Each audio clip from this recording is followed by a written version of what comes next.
thoroughly enjoy the book of Nehemiah because it depicts a man who was willing to sacrifice and suffer in order to make his life count. Nehemiah could have wrote his plot out in life. King's cupbearer, a position of wealth and prominence.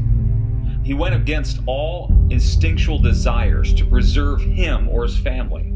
This man saw a great need and ventured into a hostile area to build the walls of his homeland in just 52 days, with a sword in one hand and a concrete trowel in the other.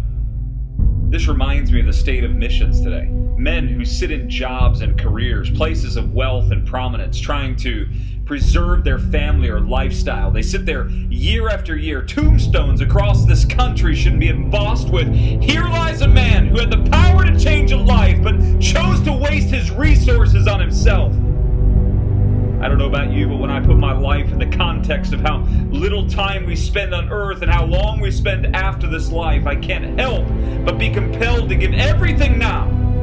How can I face my pillow tonight knowing that millions will spend eternity without Christ in the devil's hell when I have the power to change someone's eternity? We are called to suffer.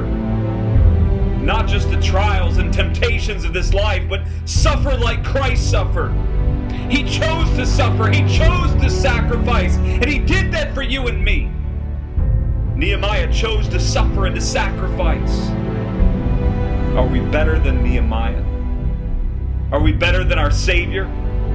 Paul said that I may know him and the power of his resurrection and the fellowship of his suffering, being made conformable unto his death. That's what we need today. Men who will willingly suffer for the gospel's sake. Men who will die for the gospel's sake. You only have one chance in this life, and you can put your head down and pretend that God's not calling you to do more. You can shrug your shoulders and say, "I'm doing my part," but are you suffering willingly? Are you sacrificing more than what's easy? David Brainerd, the famous missionary, prayed while spitting up blood on the earthen floor at his deathbed. He said, "He who was bruised for my iniquities might see the travail of his soul and be satisfied."